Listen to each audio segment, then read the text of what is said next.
Hello. Welcome. Today we will talk about the solution methods for linear programming problems. Basically, I could mention the three main methods. The easiest method is the graphical method. The most important is the simplex method. And there is a third method which is not very well known, denominated the interior point method. In these sessions we will address the first two methods, the graphical method and the simplex method. The graphical method is very easy to carry out and to understand, but it has a major inconvenience. It can only be used to solve problems with two variables.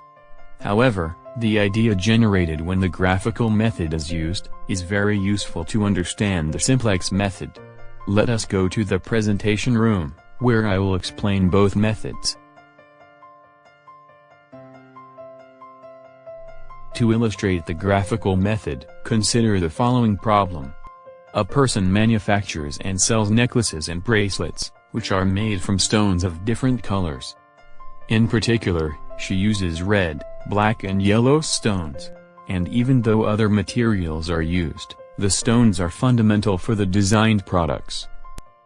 One bracelet uses 6 red stones, 12 black stones, and 4 yellow stones.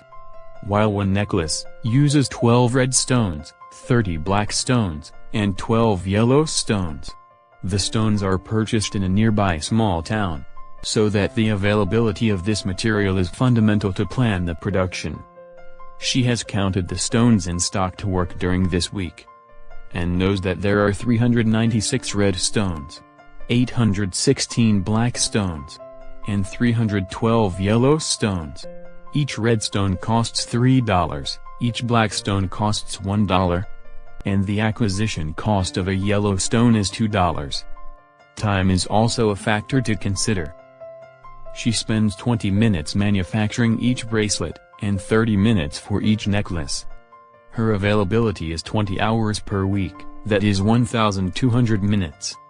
The costs of other materials and stones represent $10 for a bracelet, and $15 for a necklace. Finally, consider that the bracelets are sold in $85 each, and the necklaces are sold in $185 each. Obviously, our decision variables are the number of bracelets and the number of necklaces to be manufactured. The objective function must be to maximize the profit. I will reduce the size of the information to be able to formulate the problem. Let P be the number of bracelets, and C the number of necklaces. The first thing to do is to find the per unit profit for bracelets and necklaces. To obtain the profit we must subtract the cost of the stones and other materials from the selling price. If you do this, you will find that the profit for each bracelet is $37, while the profit for each necklace is $80. Therefore, the objective function is defined by the expression, maximize 37p, plus, 80c. On the other hand, the constraints are associated to the limited resources we have. In this case, the red, black and yellow stones, and the time available per week. The following inequalities show these constraints. The first constraint shows the limitation of red stones, the second constraint refers to the black stones, the third constraint refers to the yellow stones. And finally, the fourth constraint is associated with the available time per week. Besides these constraints, we must remember that one condition of the linear programming models has to do with the non-negativity of the variables. Therefore, both P and C must be non-negative. Now, we will focus on the formulation to begin with the explanation of the graphical method. We will define the first variable as the horizontal axis and the second variable as the vertical axis.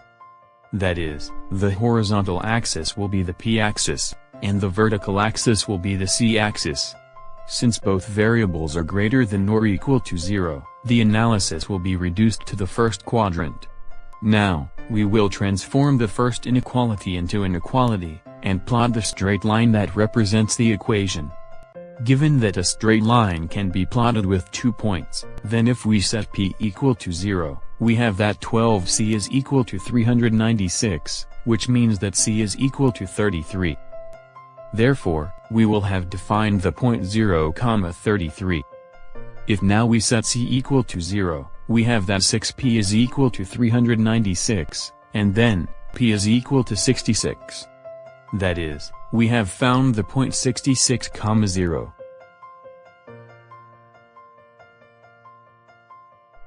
With these 2 points, we can draw the first line.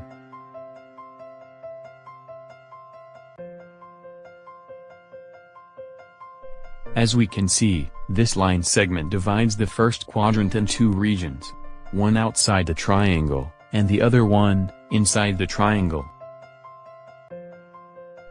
Denominate the area inside the triangle as region 1, and what is outside the triangle as region 2. One of these regions will satisfy the constraint, and the other region will not be able to satisfy the inequality. Let's now take a point inside the regions, for instance in region 1 take the point 10, 5, and ask ourselves if the point satisfies the inequality. Since in this case, the point satisfies the inequality, then any point in region 1 will also satisfy the inequality. And then we proceed to eliminate region 2 from the drawing. Obviously, if the chosen point in region 1 does not satisfy the inequality, then we would have eliminated region 1 from the drawing. Let us now consider the second constraint. We now again obtain the 2 points which define the straight line. With these points we proceed to draw the line.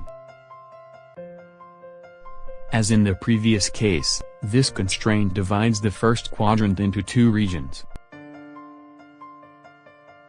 Let's again take the point 10, 5 which belongs to region 1. And again, we must ask ourselves if the point satisfies the constraint. Since it does, we eliminate everything outside the red line. As you may assume, the points that satisfy both constraints are those which have not yet been eliminated. Now we proceed to do the same thing with the third constraint.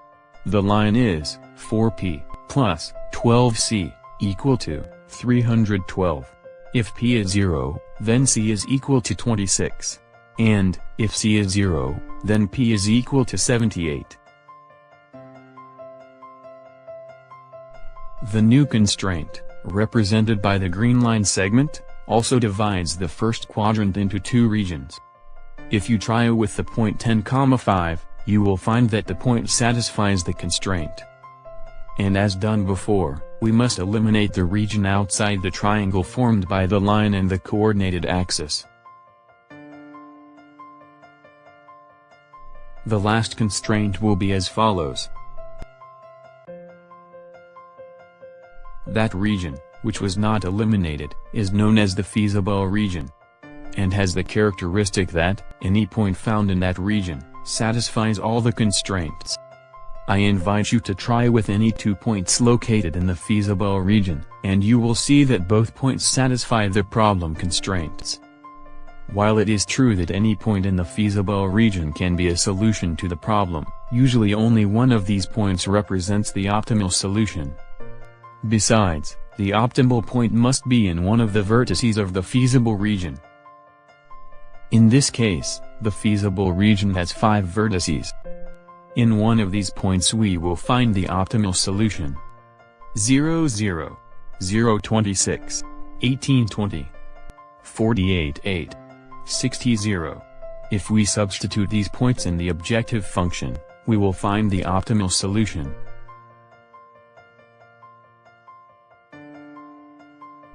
Therefore, the optimal solution corresponds to the point 48, 8. Another way to find the optimal solution is to set the objective function equal to a specific value, and draw the straight line that represents the equation. For instance, set the objective function equal to 1000 and draw the line. Now, proceed to move the line to the right, until it only touches one point of the feasible region.